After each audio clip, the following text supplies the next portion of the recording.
समस्त को study of विजिसार channel को स्वागत पे समस्त को स्वागत।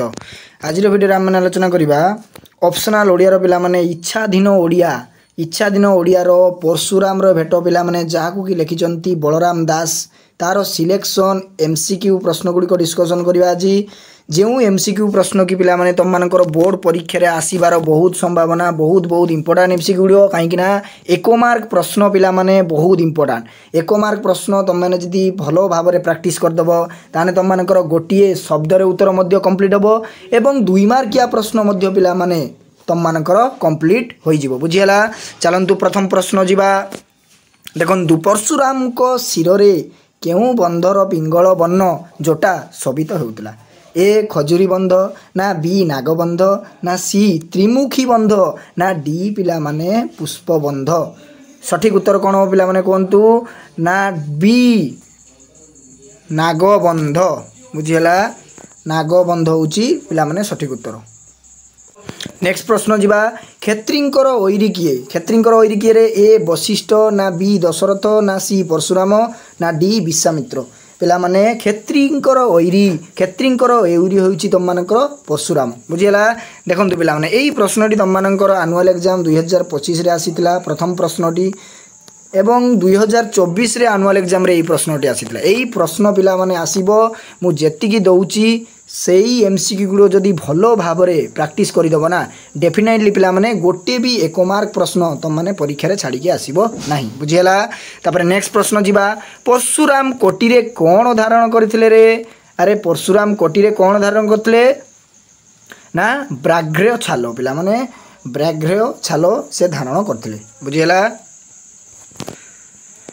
महर्षि विश्वामित्रंक आश्रम केउठारे अवस्थित। अरे विश्वामित्रंकर आश्रम केउठारे अवस्थित ए सिद्धवन ना बी पंचवटी ना सी पिला माने चित्रकूट ना डी दंडकारण्य केउठारे अवस्थित।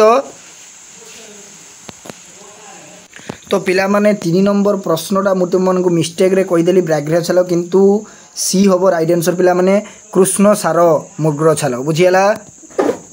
देखंतु नेक्स्ट प्रश्न आम आलोचना करते 4 नंबर प्रश्न सठिक उत्तर हम पिला माने सिद्ध वर्ण बुझीगला सिद्ध वर्ण। नेक्स्ट प्रश्न जीवा परशुराम कोदंडर नाम कौन थिला रे। परशुराम कोदंडर नाम कौन थिला ना वैष्णवा पिला माने वैष्णवा थिला तांकर कोदंडर नाम। क्षेत्री भूतरे परशुराम को कहा सहित तुलना कराई पिला माने क्षेत्री भूतरे परशुराम को कहा सहित तुलना कराई ना चक्रधर पिला माने चक्रधर सहित तुलना करा जाईची। नेक्स्ट प्रश्न जीवा सर रे काहाकू छेद करिबा पई परशुराम श्रीराम को अनुरोध करिसंती पिला माने ए परलोक ना बी इहलोकंकु ना सी स्वर्गलोकंकु ना डी विष्णु लोकंकु पिला माने केउ लोकंकु सर रे निक्षेप करियो बोली कि परशुराम को अनुरोध करिसंती ना परलोकंकु पिला माने परलोकंकु बुझियला। नेक्स्ट प्रश्न देखंतु परशुराम धनुर नाम कौन।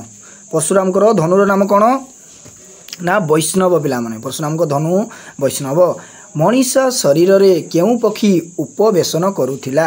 अरे मनीष शरीर रे केउ पक्षी उपवेशन करुथिला ना काको पक्षी पिला माने काको पक्षी। नेक्स्ट प्रश्न जीवा बलराम दासंक जगमन रामायण केउ काव्य को आधार करी रचित पिला माने ना तुम माने जानिथिबो जे संस्कृत रामायण पिला माने संस्कृत रामायण को आधार करी जगमन रामायण लिखा जाइछि बुझियला। जगमन रामायण अन्य केउ नाम रे मध्य सुपरिचित ना ताकू पिला माने दांडी रामायण कुआ जाए। जगमन रामायण रो अन्य नाम होछि पिला माने दांडी रामायण बुझियला। तापर नेक्स्ट प्रश्न जीवा निम्नोक्त केउ रचनाटी कविंकर कृति नुहे। ए भाव समुद्र ना बी बिलंका रामायण सी बटअवकाश डी लक्ष्मी पुराण पिला माने सठिक उत्तर होउछि तम मानकर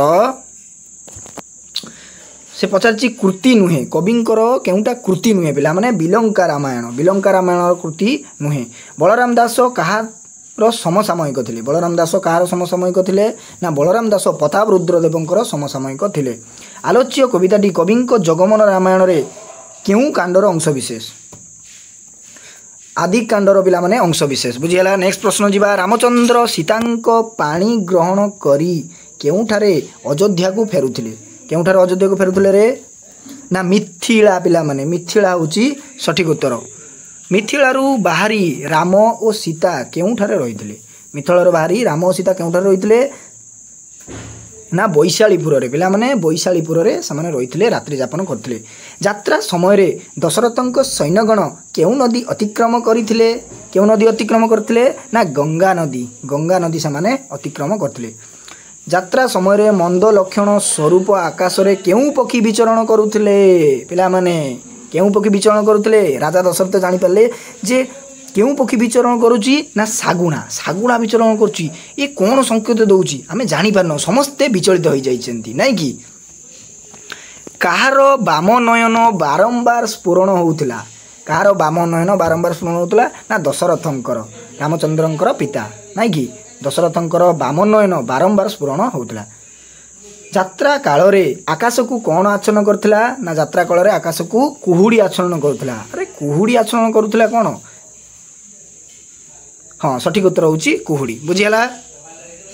ତାପରେ ନେକ୍ସଟ ପ୍ରଶ୍ନ ଯିବା ପିଲାମାନେ, ବହୁତ ଇମ୍ପୋର୍ଟାଣ୍ଟ ପ୍ରଶ୍ନ ପିଲାମାନେ ଏଗୁଡ଼ିକ।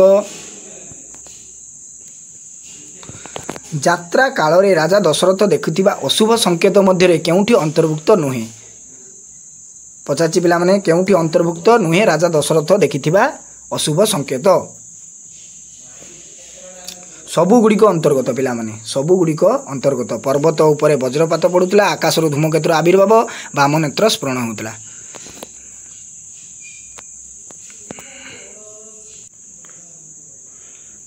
ଅତିଶୟ ପ୍ରମୋଦଗ୍ରସ୍ତ ରାଜା ଦଶରଥ ମନ୍ଦ ଲକ୍ଷଣଗୁଡ଼ିକ ବିଷୟରେ କାହାକୁ ପଚାରିଲେ? କାହାକୁ ପଚାରିଲେ ପିଲାମାନେ? ନା ଯେତେବେଳେ ସେ ବିଚଳିତ ହୋଇଛନ୍ତି ସେତେବେଳେ ସେ ବଶିଷ୍ଠ ଋଷିଙ୍କୁ ପଚାରିଛନ୍ତି। ନେକ୍ସଟ ପ୍ରଶ୍ନ ଯିବା, ସିଦ୍ଧ ବନରେ କିଏ ଅବସ୍ଥାପନ କରୁଥିଲେ? ନା ସିଦ୍ଧ ବନରେ ପିଲାମାନେ ଆମର ପରଶୁରାମ ଅବସ୍ଥାନ କରୁଥିଲେ। କବିତାରେ ବର୍ଣ୍ଣିତ ରେଣୁକା ନନ୍ଦନ କିଏ? ପରଶୁରାମ ହେଉଛି ପିଲାମାନେ ରେଣୁକା ନନ୍ଦନ କାହାକୁ ଦିଆଯାଇଛି ରେ? ନା ରେଣୁକା ନନ୍ଦନ ପରଶୁରାମକୁ ଦିଆଯାଇଛି। ପରଶୁରାମଙ୍କ ଜଟାରେ ବର୍ଣ୍ଣ କିପରି ଥିଲା? ଜଟାର ବର୍ଣ୍ଣ କିପରି ଥିଲା? ନା ପିଙ୍ଗଳ ବର୍ଣ୍ଣ ଥିଲା। ତାପରେ ନେକ୍ସଟ ପ୍ରଶ୍ନ ଯିବା, ପରଶୁରାମ କେଉଁ ଅସ୍ତ୍ର ଧାରଣ କରନ୍ତି? ପରଶୁରାମ କେଉଁ ଅସ୍ତ୍ର ଧାରଣ କରନ୍ତି? ନା ପରଶୁରାମ ଧନୁ ଓ କୁଠାର ଧାରଣ କରନ୍ତି। ପରଶୁରାମଙ୍କ ଧ୍ୟାନ କିପରି ଭଙ୍ଗ ହେଲା? ପରଶୁରାମଙ୍କ ଧ୍ୟାନ କିପରି ଭଙ୍ଗ ହେଲା? ନା ବୀରବାଦ୍ୟରେ ପରଶୁରାମଙ୍କର ଧ୍ୟାନ ଭଗ୍ନ ହେଲା। ପରଶୁରାମଙ୍କ କୁଠାରକୁ କବି କାହା ସହିତ ତୁଳନା କରିଛନ୍ତି? ନା କାଳ ଦଣ୍ଡ ସହିତ ପିଲାମାନେ ତୁଳନା କରିଛନ୍ତି। ପରଶୁରାମଙ୍କ ପିତାଙ୍କ ନାମ କ'ଣ? ପରଶୁରାମଙ୍କ ପିତାଙ୍କ ନାମ ପିଲାମାନେ ଯମଦଗ୍ନି। ବୁଝିଗଲା? ଭୃଗୁପତି କିଏ? ଭୃଗୁପତି ପିଲାମାନେ କିଏ?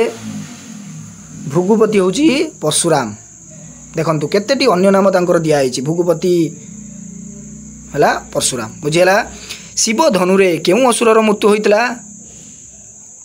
ତ ପିଲାମାନେ 30ଟି ପ୍ରଶ୍ନ ପିଲାମାନେ ଆଲୋଚନା କରିବା। 30ଟି ପ୍ରଶ୍ନ MCQ ପ୍ରଶ୍ନ ଡିସ୍କସନ୍ କରି ନେକ୍ସଟ କ୍ଲାସ୍ରେ ଆମେ ପାର୍ଟ 2ର ଭିଡ଼ିଓ ଆଣିବା। ସେଥିପାଇଁ ଚ୍ୟାନେଲକୁ ଯଦି ପିଲାମାନେ ପ୍ରଥମ ଥର ପାଇଁ ଆସିଛନ୍ତି ସବସ୍କ୍ରାଇବ୍ କରିକି ଅଲ୍ ନୋଟିଫିକେସନ୍ କରିଦିଅନ୍ତୁ ଏବଂ ସମସ୍ତ ସାଙ୍ଗସାଥିମାନଙ୍କୁ ସେୟାର କରିଦିଅନ୍ତୁ। ସମସ୍ତଙ୍କୁ ସାଧୁବାଦ ରହିଲି। Thank you.